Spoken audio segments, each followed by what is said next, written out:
Hello दोस्तों, JP class की video में एक बार फिर आप सभी का स्वागत है।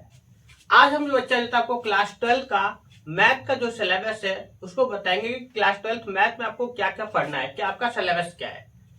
तो सबसे पहले जो आपका चैप्टर बच्चा, पहला चैप्टर संबंध और फलन। पहला चैप्टर क्या आपका संबंध फलन। जो पहला चैप्टर संबंध और फलन है बच्चा, आपको जब क्लास 11 में थे आप, तो पहला चैप्टर आपको याद है, पहला चैप्टर समुच्चय था और संबंध फलन। ये दो चैप्टर जो था आपका होता है, ये संबंध और फलन जो है आपका क्लास 11 के जो दो चैप्टर है उसी पर बेस है। अगर वो आपको आता है तो ये आपको समझने बहुत ही आसानी पड़ेगा बच्चा।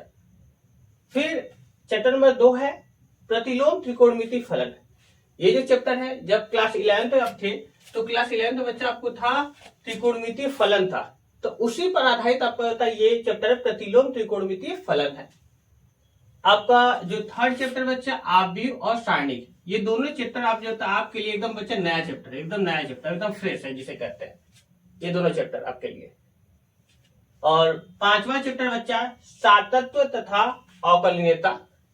देखो, पांचवा, छठवां, सातवां, आठवां, नौवां, ये 5, 6, 7, 8, 9 जो था सातत्व तथा अवकलनीयता, अवकलज के अनुप्रयोग और समाकलन, समाकलन के अनुप्रयोग और अवकल समीकरण। ये बच्चा ये 5 ये होता है 1, 2, 3, 4, 5, ये चारों मतलब पांचों जो चैप्टर है बच्चा एक दूसरे पर बेस है। क्या बच्चा? एक दूसरे पर बेस है ना। अगर हम इस चैप्टर को पढ़ना स्टार्ट करेंगे तो क्रम से इसे पढ़ेंगे, इसे पढ़ेंगे, इसे पढ़ेंगे, इसे पढ़ेंगे, इसे पढ़ेंगे, इन्हें किसे पढ़कर जाता कोई और चैप्टर पढ़ने लगे। इसको क्रम से होता है पूरा जो आपको होता है 1, 2, 3, 4, पांचों चैप्टर पढ़ेंगे। अगर आप इस चैप्टर को पढ़ रहे हो बच्चा आव्यूह, तो आपको आव्यूह के बाद सारणिक भी पढ़ना पड़ेगा। इन दोनों में से आप कोई भी स्टार्ट कर सकते हो, लेकिन एक अगर आव्यूह स्टार्ट कर रहे हो बच्चा तो आव्यूह के बाद आपको सारणिक ही पढ़ना है, क्योंकि दोनों चैप्टर एक दूसरे से रिलेटेड है। अगर आप ये चैप्टर पढ़ रहे हो बच्चा तो क्रम से आपको होता है ये पांचों चैप्टर आपको होता है कंप्लीट करना है, समझ में। और चैप्टर नंबर जो 10वां है बच्चा, ये क्या है? सदिश बीजगणित, और एक होता है त्रिविमीय ज्यामिति।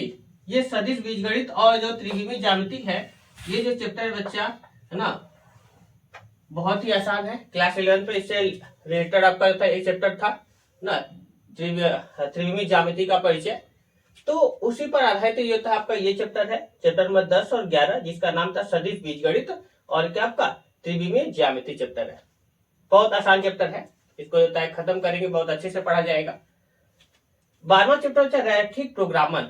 बहुत ही आसान चैप्टर है, ज्यादा आसान है, मात्र एक वीडियो में चैप्टर खत्म हो जाएगा। रैखिक प्रोग्रामन क्लास 11 में आपने पढ़ा था बच्चा रैखिक प्रोग्रामन, अरे रैखिक असमीका। क्लास 11 में क्या था? रैखिक असमीका।